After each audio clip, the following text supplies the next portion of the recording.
which is described as 3i minus 2j plus k, and we have a vector b that is equal to 3i plus 4j, 3i plus 4j minus 7k, now we're going to do some operations with these two, but let's introduce also another vector, which we define this one as del operator. It is an operator, and it is a linear operator. We like linear operators because we can describe them with linear algebra and with matrices very successfully. And this one, it has to have projection along the I, projection along the J, and projection along the K. But what these projections are is this plus this plus the derivative with respect to Z. So in principle, this is called the del operator or delta operator. And I can ask a valid question, which you should know, is this: what is the unit of the del operator? Що є яка del operator? The unit of del operator, it is 1/meter, meter. That's the unit of the del operator. The same way that the rate of change with respect to time, the unit here, it is 1/second, okay? Or hertz. This is the unit of this operator. The unit of this operator is inverse meters. That's good. Let's do the dot product first. The dot product is the following: A dot B. What is this? We know the relationships between I times I is 1, J times J is 1, J times K is 0. So 8 times dot product B, this is equal to 9 minus 8 minus 7. Minus 8 minus 7, which is equal to minus 6. Then another important vector property is the cross product A and B. And the cross product, we define this one as I, J, K. Not defined, but we try to calculate it using this intuitive approach of writing the components. This is, we write A first, 3 minus 2, 1, 3 minus 2, 1.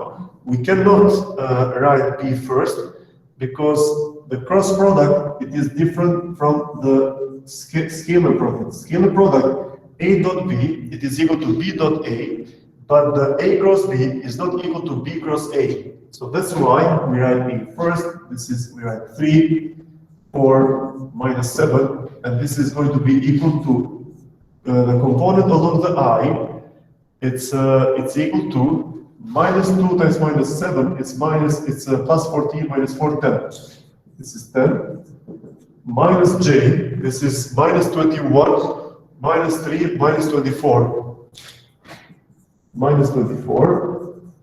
Plus K, this is 12 plus 6, 18. So this is another 18. Good. So this is the A cross B.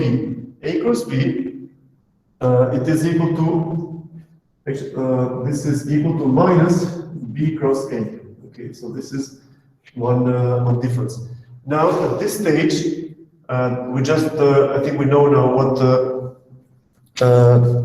what the dot product and the scalar product are. And next, we want to define an important parameter, which is an operator, which is the gradient. So in the next few minutes, we'll talk about the gradient, we'll talk about the divergence, and we'll talk about the curve. The gradient, this is defined as the del operator times any function f. The divergence, this is equal to the dot product between the del operator and any vector A. Okay, and the curve, it is defined as the cross product of the del operator with any vector A. Okay, so these are the three fundamental operations that we often see in the electromagnetic field theory or in vector calculus in general. What we have to be careful about is the following: F is a scalar quantity. If F is a scalar quantity, then the what's the name? Then the del F is a vector quantity. Here, A is a vector, del operator is a vector. When you do the dot product, we get a scalar. So here also, we can say that this is a scalar quantity. But here, this is, let me write equivalent, this is a vector quantity. So here, this is scalar, the whole operator, this is vector. Vector, vector is equal to scalar. And the curl of A, it's a vector quantity. So now, let's see how the del operator is defined. And in this case, we just need to carefully look at the definition. So regarding the gradient, we just need to do the following.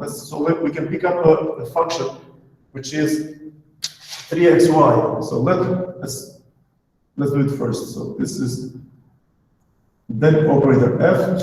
This is equal to the operator. Let's write this one as it is. D over dx I plus d over dy partial derivative j. So this derivative is a normal derivative, but this notation, it is a partial derivative plus d over dz k of the function f. So in this case, since the operator is linear, that means that this can be multiplied individually to each one of these components that are shown here. Assuming that f can be a function which is 2x, so let's assume f is equal to 2x plus 3yz. Then, so this is the function that, and this is a scalar quantity, which means that for any value x, y, z, we get a number. Okay, that's simply a number. But then, let's see how this progresses. This would be the derivative of f with respect to x, I, plus the derivative of f with respect to y, j, plus derivative of f with respect to z, k. And this is equal to, so we are still writing this in line. So what is the derivative of f with respect to x? We get 2i plus derivative of f with respect to y, it is 3z, 3zj, plus the derivative of f with respect to z, we get 3y, okay? 3yk, good. So we had a scalar quantity like this. The answer is equal to some vector which has a projection 2, projection 3z, and a projection 3y along the respective directions, orthogonal directions, x, y, and z. This is the first part. The second important construct, let's call it mathematical construct, is the divergence. Now, the del operator is right here. So let's find what is the divergence. Actually, we don't have much divergence here. And for this reason, allow me, or we can define another vector A. Let's do that. So we can define another vector A, because the vector A that we have given on the board, it is simply the, so let me answer this actually. Given this A, what is divergence of A? Assuming that this is a del operator and this is the vector. Who can answer this? So we are asking the rate of change, the spatial derivative of A as a function or with respect to the space parameters x, y, z. So what is this? Any answer? This is going to be 0 because the vector A, it's a constant value, it's a constant vector, okay? It's not changing. The derivative of A, components of A with respect to x, they're all 0. The derivative of the components of A with respect to y, they're always 0. Derivatives with respect to z, similarly, they are 0. So we are talking about the vector like that. Now, these are the three constructs we are considering. Now, let me define another vector C, which can be written as such. This is 3xyi minus 2xj plus 4xzk. Okay, so here we have a vector C And now, so if the divergence of A was 0, because these are all constants, then for sure we can say that the divergence of C, this is different from 0. Okay, but what is it equal to? So it's different from 0, and then we continue. We say, actually, you know, I know these are partial derivatives, but allow me to write this like this just for a moment. So this is the derivative with respect to x, I, plus the derivative with respect to y, j, plus derivative with respect to z, k, and this is the dot product with a vector which is 3xy, I minus 2xj plus 4xzk. Now, so we see that we have the dot product, or we are kind of multiplying three different terms here with three different terms. How many answers are we going to get? So the first term, we multiply this 3, right? The second term, we multiply this 3 again, another 3. The third term, we multiply this 3. So we get 9 in total. But how many are different from 0? Only 3. So this is different from 0. The dot product between I and I. The j with j is also different from 0. And the last one is the dot product of k with k. Okay, that's it.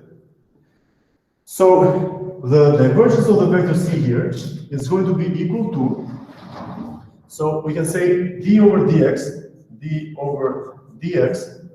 of 3xy, and here we have the I dot I, okay, plus d over dy of minus 2x j dot j plus d over dz of 4xz k dot k, okay?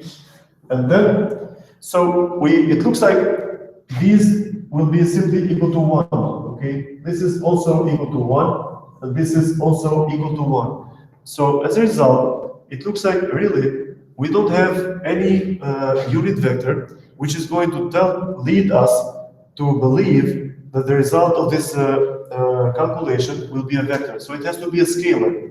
Then we just try to identify what is the derivative of 3xy with respect to x. Who can answer this? 3y. That's correct. 3y plus. What is the derivative of minus 2x? Minus 2. Well, let me say something. Who mentioned? Who said minus 2? Yeah. Minus 2x, I was wrong. Okay, so It was your... see, let me say this. We don't see a y explicitly. Okay? Nuk e shohim ypsilonin në mënyrë eksplicite, në mënyrë të dukshme. Këtu s'ka ypsilon. Ndoshta x i the x can be a function of y, but we're not considering this, okay? Maybe x and y, they are coupled. Probably as the y is changing, maybe x is changing, but we don't consider this, okay? This might be sometimes confusing because many variables can be coupled, but no, at this stage, we're just looking whether y appears here explicitly. No matter the duction, so it's 0. So you are correct. This is 3y plus 0 plus, what is the derivative of this term here? 4x. 4x, that's true. This is 4x. So as a result, we get 3y plus 4x. That's good. So we got a variable, oh, sorry, something which is a scalar. So for any value of x and y and x, it looks like it is independent of z, okay? And this says, we can also discuss this one. How is it possible that for vector c here, the divergence is independent of z, okay? Now, let's discuss the last mathematical construct. And the last mathematical construct, it is the curl. Now, how do we construct the curl? It is the same way like this. Now, in order to carry on and to understand the equivalence between these, allow me to replace this A cross B. Let me write, instead of A, we're going to write a del operator, okay, cross C. And by the way, I can also ask you this, what is the curl of A? Vector A is on the board, what is this?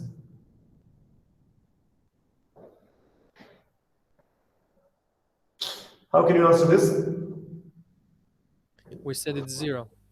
That's correct. It is 0 because A is a constant vector. Okay, so it's the spatial derivative, which means that the rate of change of this vector A as you are changing x, the position in space, it's not changing anything. So that's simply 0. But so also similarly, the curl of B should also be equal to 0. But now we see a vector which is changing as a function of x, y, z, and that means that if we take the derivative with respect to these components, then we should get something different from 0. So curl of the cross product of del operator with the vector C, let's try to write them here. So what is a del operator? What is the x component of the del operator? It is derivative with respect to x, d over dx. Here d over dy, and here we have d over dz. What are the projections of the second vector C? Here, someone can help me here?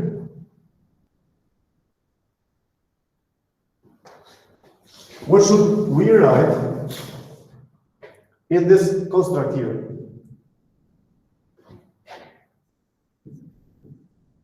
This should be 3xy, okay?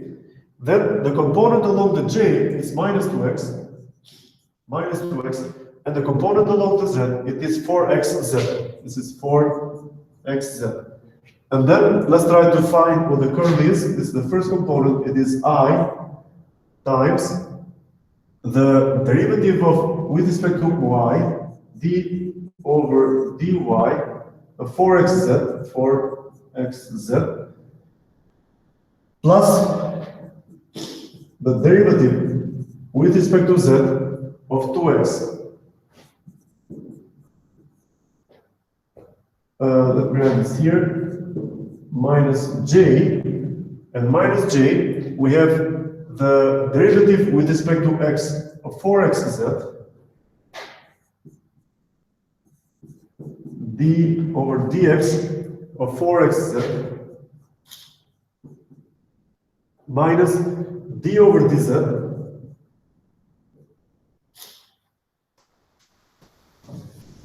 d over dz 3xy.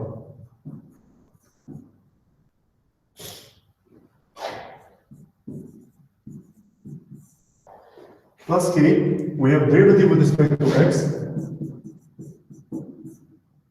of minus 2x, minus derivative with respect to y. Somebody can help me here? What is left? Ce aduce cuvântul?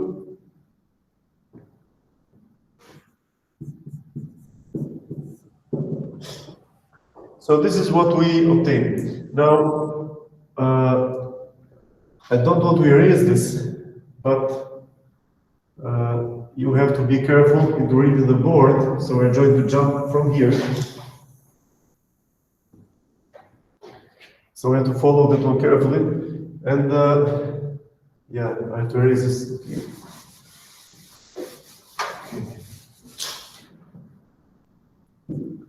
So if you don't do very good territorial planning, you have to take out important information. So what is the component along the I? So what is the derivative with respect to y of this term? And what is the derivative of 2x with respect to z?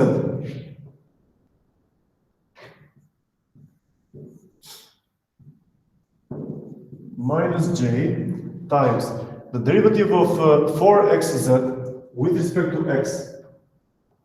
This is 4z minus the derivative of 3xy as a function of z. this is minus 0, plus k times the derivative of minus 2x with respect to x, it's minus 2, and the derivative of 3xy with respect to y is minus 3x. Okay? And as a result, we can say that the kernel of C, this is equal to minus 4 zj minus 2 plus 3x k. Okay. So these are three important relationships, or sometimes we might call all of these three mathematical constructs. Okay, important relationships that we need them for the vector calculus in principle. What I better say.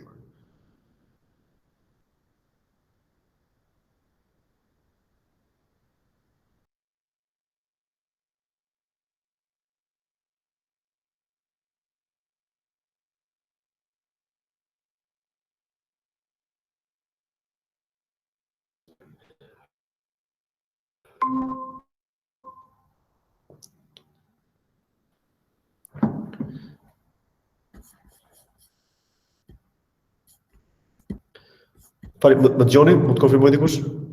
Po. Okay, for a moment it was there was a fluctuation. Okay, so these are the three constructs that we are going to use them often. And regarding with these, we just provided, or let's say,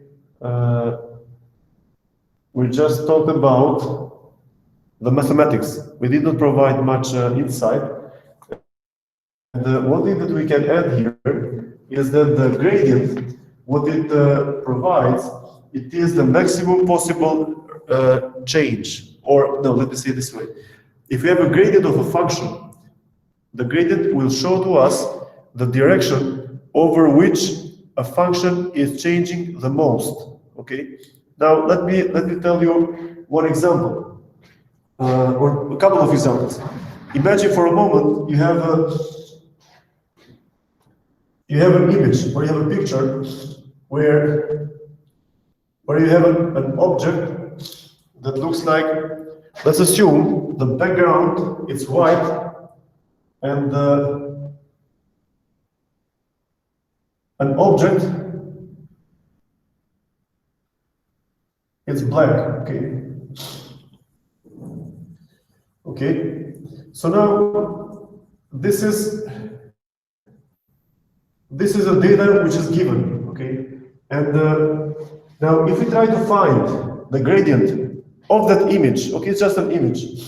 What we've observed is that the gradient at this point, it will give us this vector. Okay, and why is it this vector? Because it is a direction where the derivative is maximum, and derivative is maximum only if you go perpendicular to the real change or to the boundary.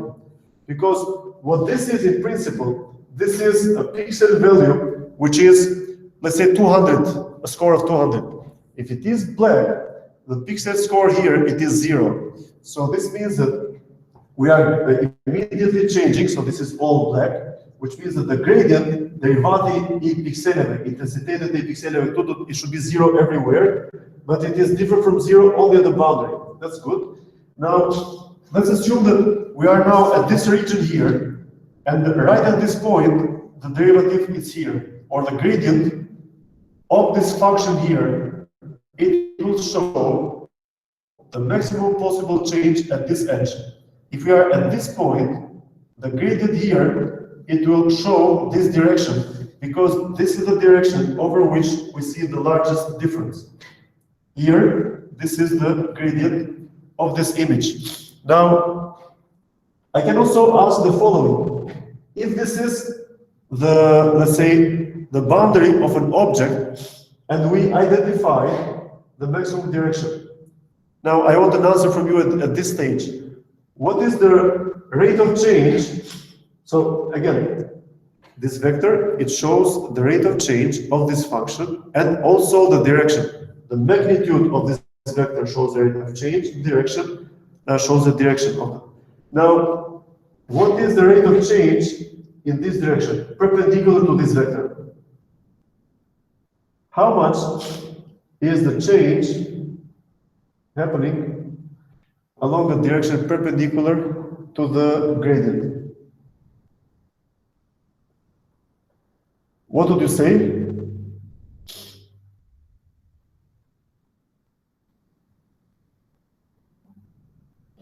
The rate of change at this point, perpendicular to the real gradient, it should be equal to 0.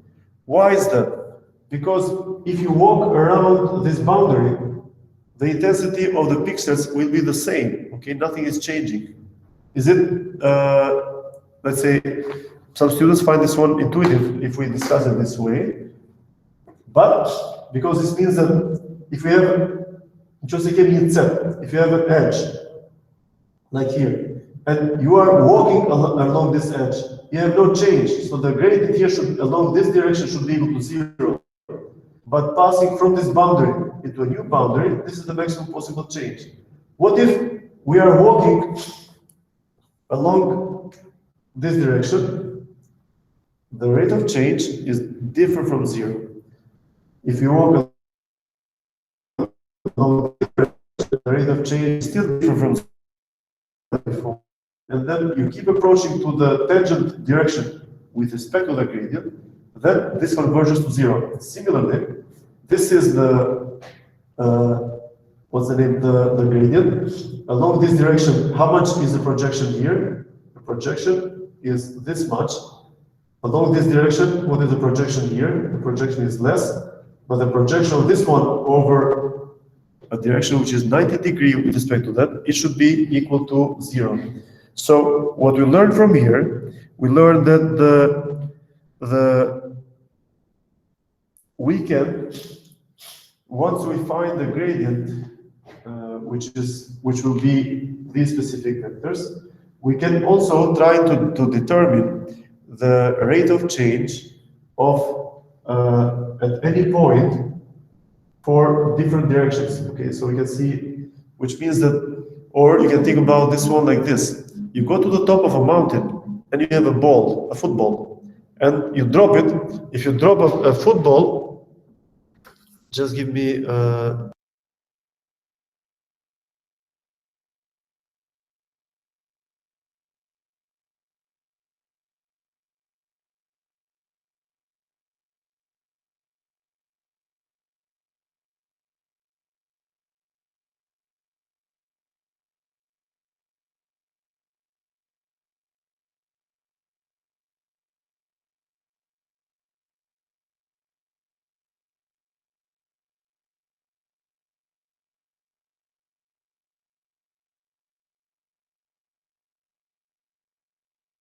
small break.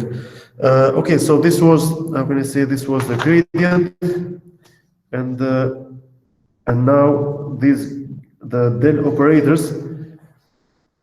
I think we discussed these cylindrical coordinates, radial cylindrical coordinates, spherical coordinates. Okay. Now, I believe now one last thing that I want to cover together is that it was relatively easy, not easy, but it was also a little bit intuitive into trying to write down the del operator in Cartesian coordinate system. Now let's imagine for a moment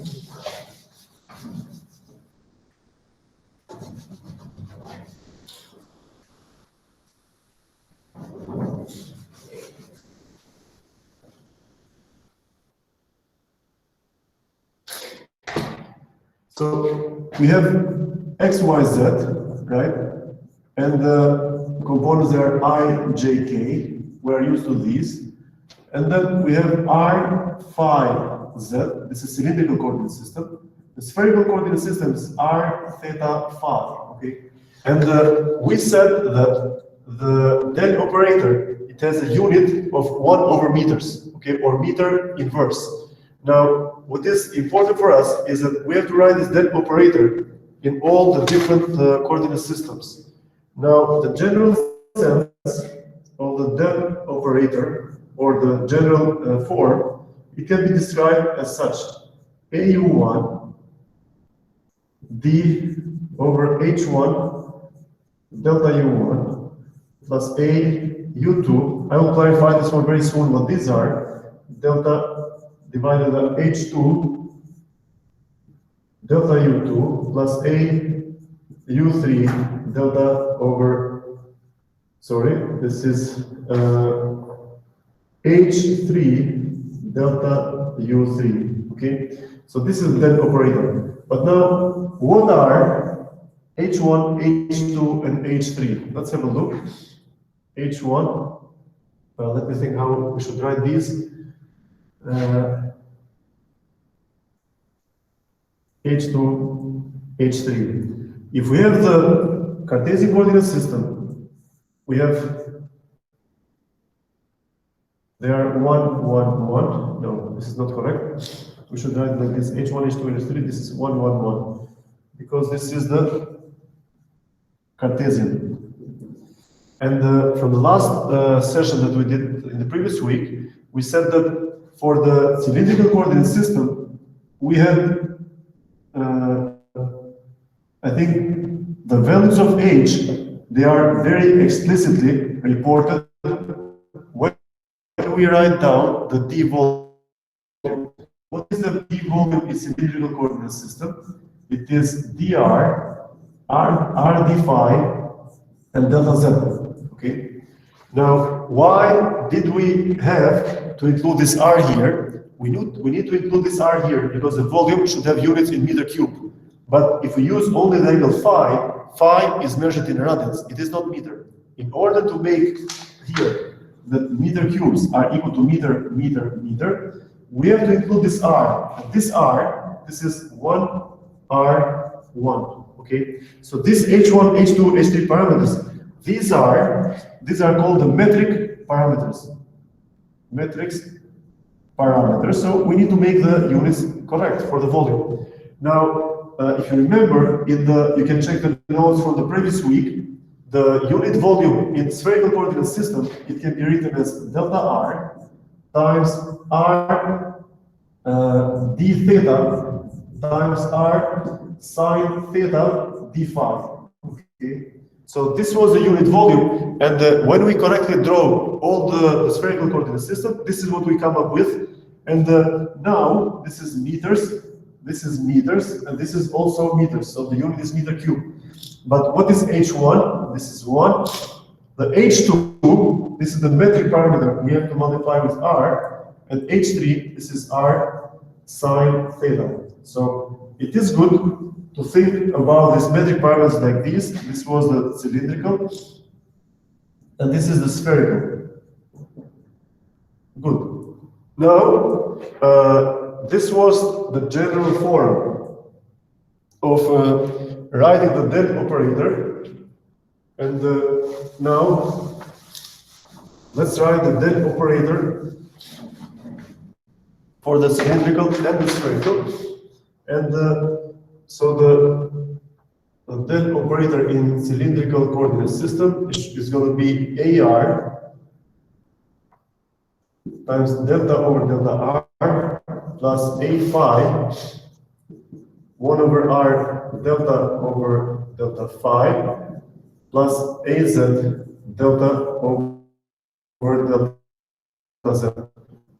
The del operator in spherical coordinate system, it is AR d over dr plus A theta 1 over r d over d theta. Okay, and we should have the third unit, the third orthogonal direction. This is 1 over r sine theta d over d phi. Okay, so here we have the three del operators next to each other: Cartesian, cylindrical, spherical. They are not difficult. Well, when we say difficult, is that for each one of these, so this is ijk. Here we have a r, a phi, a z. Here we have a r, a theta, a phi, this was a z. And then we just have to take the derivative with respect to each one of these. So let's check here. We have r phi z. So we have to take the derivative d over dr, d over d phi, d over dz. But the derivatives have to be associated also with the metric parameter. So because we have to take the derivative, which should bring in a unit of 1/meters. So then this is how we modify these. But once we try to remember these metric parameters, it will become intuitive into deriving easily the del operators in all coordinate systems. Do you have any question? If not, we can have another break.